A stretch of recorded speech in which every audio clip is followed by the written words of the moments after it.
Hey y'all, hi. I'm Hannah Louise Poston, and today we're talking about the way that aesthetic tendencies and preferences translate across disciplines. Specifically, how the elements of visual power, like silhouette, texture, and color, function in spaces, like in the rooms of the home, in the same way that they function on the body, like with clothes and accessories. When you really grasp the intricacies of this connection, your closet and your home can learn from each other. That's what I've been experiencing lately, and that's what drove me to make this video. So I'm excited to share my vision and some of the design details of my home. Please take a look at my book if you haven't already. I'll link that in the description box down below. Subscribe, etc. And let us get into the meat of this juicy video. So what I have been experiencing aesthetically, like in the realm of style, is a desire to disrupt the polished with the real. I do love, authentically, I love the sense of calm and chic that radiates from pieces with quiet design, like a piece of Japandi or a Scandi furniture, or a large, soft leather tote without any hardware in a neutral color. From a place of genuine aesthetic appreciation, pieces like that make up the backbone of my wardrobe and the infrastructure of my home. And it's not as though I'm feeling a desire to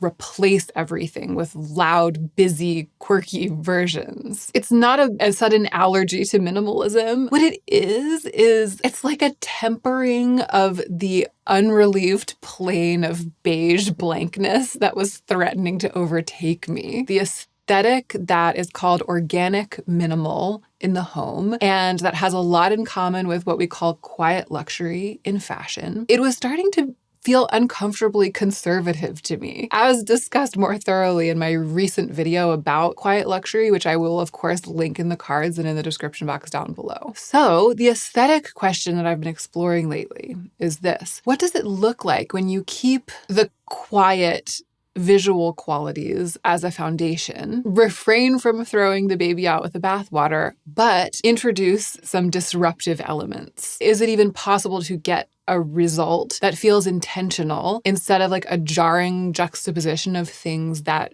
don't go together? Those are the questions, and to explore them, here are 3 of my success stories. The blue pillow. So we recently switched our living room with our dining room. This red room is supposed to be the dining room. When we moved into the house, it was the dining room, but our dining table was feeling super cramped in here. It was hard to pass through the room because the dining table was there. And the living room, or what was supposed to be the living room, out there, the couch in the only place that it could go, it was also blocking the flow of traffic through the house, and nobody ever sat on it. It just didn't feel like a gathering place. The switch was magic. I am so glad we did it. It's working so much better than we even dreamed. But when we first put this brown chair here in its new place, that whole area just felt kind of dead. And the chair, it just felt visually stagnant. This chair is a classic example of contemporary furniture minimalism. It's dark, cool-toned brown. It has super organic lines, no sharp edges, no fussy details. It's sort of meant to be staged in an all-white room with a bunch of other furniture just like it. All neutrals, all very modern and expensive looking, like a professionally designed rich person's house that is always impeccably clean. But that's not my house, and I don't want to live in a house like that. But I do really love the shape and color of this chair. And I do want my house to still feel calm, not too busy, not too visually chaotic, but it just clearly needed more. Right? This situation needed more. And this is what's been happening to me when I'm getting dressed too lately. It's unrelieved, monochromatic neutrality. It's been feeling uncomfortable, kind of like I'm dressed up as someone else. So here is what happened. I was engaged in a months-long decision-making process about buying this pillow from Firm Living.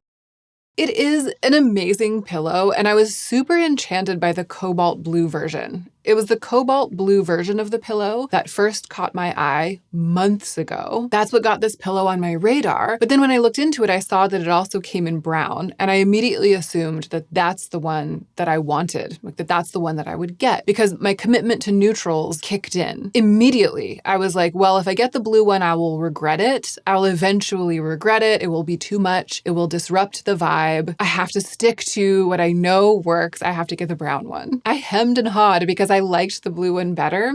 And then when it finally came time to actually buy it, when it was on sale for Memorial Day, it was like deeply discounted. And I had like 1 hour left in which to make the decision. I had to buy it before the sale ended. And then I was like, Hannah, just get the blue one. And then I got it. And then I was like, what did I do? And I feared that I would regret it. Around the same time, this beautiful rainbowy plaid blanket came as PR from Pendleton. It also has blue in it and a lot of rich color. I was just playing around. I had these two pieces. I thought it would be temporary. I was messing around and I was absolutely sure that it would not suit the space. But I draped the rainbowy blanket over the chair and then I put the blue pillow on top. I was sure that it wouldn't work because the blanket is kind of giving cabin. You know what I mean? It's kind of giving picnic. And the pillow is kind of giving modern art. It's kind of giving Yves Klein. And the chair is really giving organic modern. But y'all, it worked. Did it ever work? The blue that's in the blanket kind of bridges the gap with the chair and the pillow and the red on the wall. The casual vibes of the blanket kind of take the sting of stiffness out of the chair. And the blue pillow just glows in that red room in the way that a brown version or like a neutral pillow never would have. I didn't plan this in advance. In fact, I was pretty sure it wouldn't work, but I did loosen the reins a little bit. I let go. And made room for a little bit of chaos to enter my calm space. And what it did was that it came alive. And it doesn't look chaotic. It still looks really calm, actually. It just is alive. It has a heartbeat. I think that's a major takeaway here. When you have a home or a wardrobe that's grounded in pretty minimalist pieces, they keep it calm even when you add character. There's a lot more leeway, like a lot more space to play than I originally thought there would be without tipping the balance into a feeling of maximalism. The room has ended up feeling like colorful minimalism. So a few more quote unquote out of character choices here. I hung a bunch of art on the walls with slightly awkward spacing, which is something I've been thinking a lot about lately as I've gravitated to images of interiors with creatively hung art. I also bought this vase at IKEA, very unexpected. Joe was surprised that I had chosen it. It's just so large and pleasantly sturdy, and it has this quirky sense of humor about it. It's blown glass. It has color. I felt some type of way about it. Both of those choices also seemed like a lot and felt kind of risky for this room. But it's like no matter what I do, I can't disrupt the fundamental moody calm of the space. It's like it just keeps getting better. So what are the elements that made it work? Color, texture, sense of humor, improvisation, starting from a foundation of simplicity, but then letting go a little bit of your control over that simplicity and letting some character develop. Some aesthetic risk-taking, some bravery, some openness to something you thought you wouldn't do or something that you thought wouldn't work. And more specifically, in case this helps, in the language of aesthetic trends, what I did here is that I started from a base of quiet, organic, modern, and added some vintage-inspired elements, I would say, and some rustic elements. The fashion parallels are clear, and it's so exciting to think about. I don't want to suddenly wear a bunch of loud, busy, conspicuously vintage-inspired clothing. And I definitely want to tread lightly with boho in my wardrobe. It's like reminds me too much of my past self. But what I'm finding is that with a touch of humor, a drop of color, just a little bit of character goes such a long way in an outfit. An elegant segue into spotlighting today's brand sponsor, because what I've found is that with these aesthetic considerations, over and over again, I am compelled to wear my clothes and accessories from Fabrique. Frankly, there could not be a better brand partner for this video concept because the designers at Fabrique really, really get it. Everything has character, everything has an artistic touch, an authentic individual sensibility because it's a collective designer brand. I always say this, but the Fabrique website reminds me of a cross between a luxury fashion house and an art school. I can get lost in the site just researching. I love browsing the different designers and reading their profiles and then seeing what they came up with for Fabrique. For example, Jean Labib Lamour, she used to be a design director at La Double J. She's also worked for Balenciaga, and her current Fabrique collection includes this scarf print skirt, which is everything I've been talking about. A bit vintage, a bit boho, very like the blanket on my chair. She also designed this unbelievable cutwork cotton dress. The quality of this fabric is so spectacular and custom feeling. If I came across a bolt of this in a fabric shop, I would expect it to be hundreds of dollars a yard. I love the way it works with these pants by Anna Irigari, who has worked for Chloe, Kenzo, and The Row. I also frequently wear these pants with my beloved Bella shirt from Fabrique. Again, these outfits both have those quiet, modern elements, all white and cream, monochromatic. The fabrics are conspicuously luxurious, but the details have that perfection disrupting character that is so essential. A couple more examples. Leah Ollery, who has done prints for Loewe and Jill Sander, with this stunning dress. The silhouette on its own is so refined, minimal, soft, fluid. It would turn heads even if it was plain white, but it has this bold print. So it's doing both, minimalism and maximalism together in one piece. Same with this set by visionary denim designer Rebecca Bach. It's sculptural, organic, and monochromatic, but it also has color. It has a sense of humor. It's made of fluid denim, so it's super wearable. It's minimalist, but without being conservative. Can you tell how much I love Fabrique? I find these pieces super inspiring, actually, and instructive on a design level. It's like learning from the greats. I've been working with this brand for over a year at this point, and I wear my Fabrique pieces all the time. I never seem to tire of the clothes or the bags. Their summer sale is on right now, and it includes bags. I think I have a specific discount code that you can stack with the sale on their site. Those details will be in the description box. And quickly, Fabrique's bag collection is by Valeria Masai. She's an accessories designer whose career spans some of the most influential luxury fashion houses of the last 2 decades. Bottega Veneta, Prada, Miu Miu, the list goes on. Her work is just spot on. This hobo bag, the large Aura bag, it is like the bag of a lifetime. And once again, the theme of today, it perfectly straddles the realm of luxurious accessories and the realm of real life, like a life in which you have to carry your laptop, sunglasses, wallet, 2 changes of toddler clothes, a stuffed panda, and a pinwheel. Details and links for Fabrique will be down below. Let's move on to discuss my pride and joy, my triumph, my learning experience, my reason for being, my friend, my lover, my everything, i.e., this throw pillow from Morrow Soft Goods. It already passively had a starring role in the conclusion of my Quiet Luxury video, but I did not in that video reveal that I went on to purchase this pillow and to cherish this exact pillow. This is another example of me introducing an element of vintage-inspired, earthy character, fully expecting that it would be way too much and that it would feel incongruous in the space, and then being thrilled to my very soul by the result. So we have this chaise, this piece of furniture. We have it here in a little side room in our house. The room is part playroom, part reading room, part workout room, maybe part music room. Right now we call it the playroom, and most of what happens in there is play, but I'm trying to furnish it in a way that will outlast that phase. Here is my feeling about this chaise, this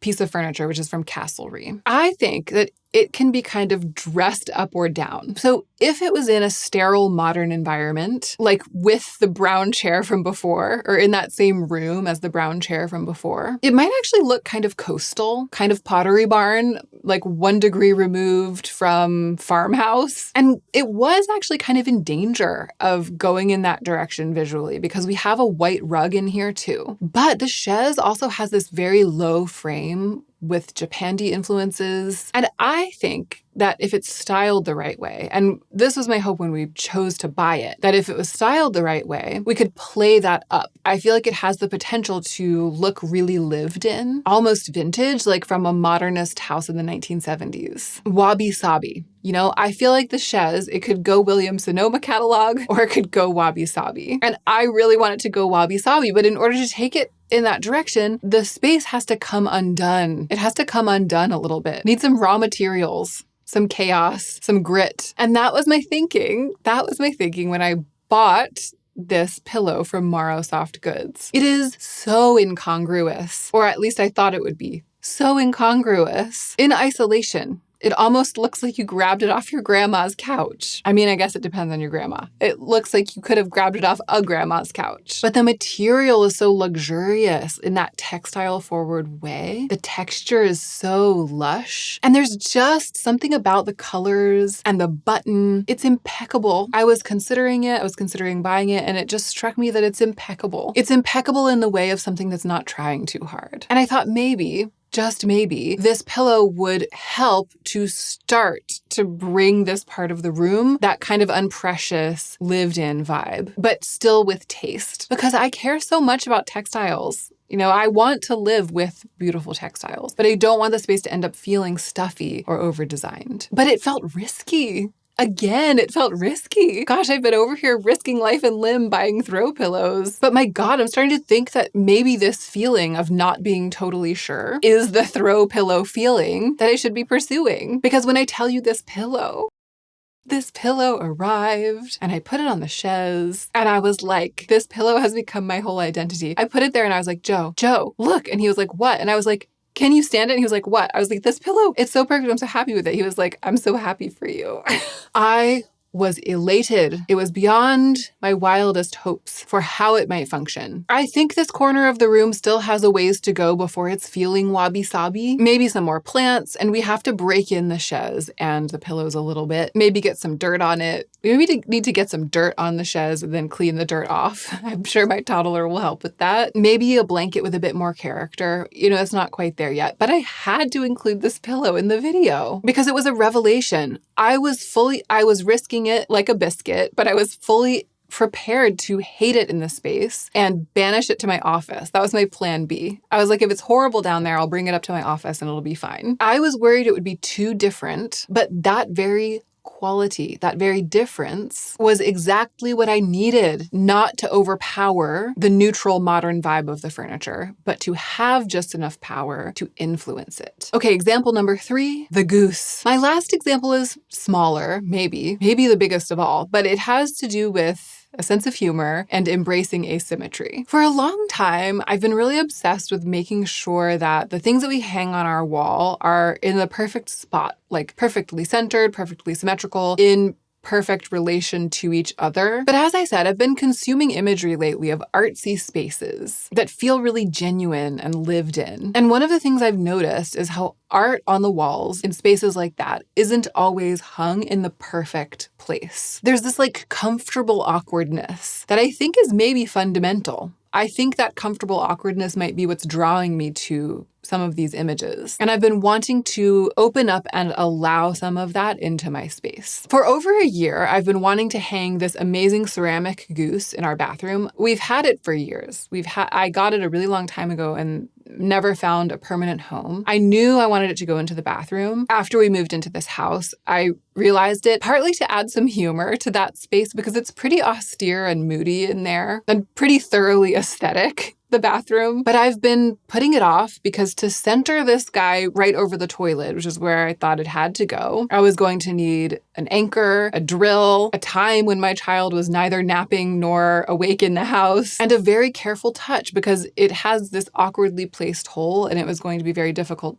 to install without breaking it. And then, after putting it off, the other morning I just went in there, found the stud, and nailed it into the stud with a long nail and a hammer. It's super secure. It's just nailed in, but it's nailed deep into the wood of the stud. And the placement, the stud is not centered over the toilet, right? The stud is not where I thought originally that this piece of art should go. But I think it looks amazing. It's off-center, it's quirky, it's relating in kind of a cheeky way to the other elements on the wall. It's face peering at you. And now that it's up, I wouldn't have it any other way. It took me T-minus 1/2 of a second to fall in love with the way that it looks in this spot. A year of hemming and hawing and putting it off, and then T-minus 1/2 of a second to fall for it. I might put something else on the wall because there's a space there, so I might add something eventually to balance it out, but I might not. I feel like what happened here was that I let go of perfection and found something better. And also I went with what's easy. I went with what was easy to do. I let that guide me. And in a way, it's kind of like letting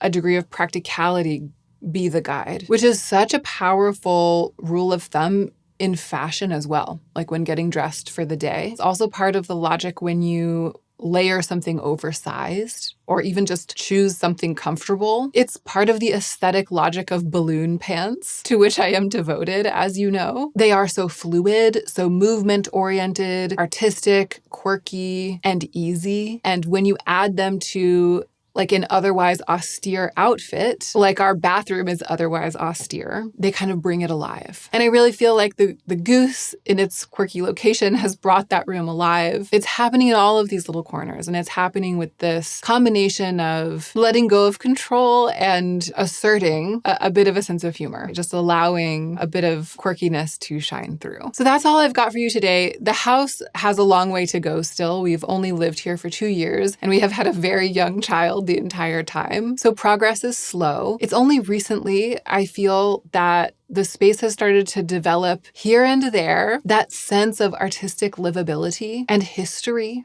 like artistic history, that are the qualities, the defining qualities of the images of spaces that are inspiring me the most. And when I realized that the interiors, styling choices that are leading to that success are echoing across my wardrobe too, had to share it with you. So I hope that you enjoyed it. I appreciate you so much for being here with me and watching this video. And I hope that whatever else you're doing, you're taking time to sit quietly with yourself, that you are taking extra good care of yourself.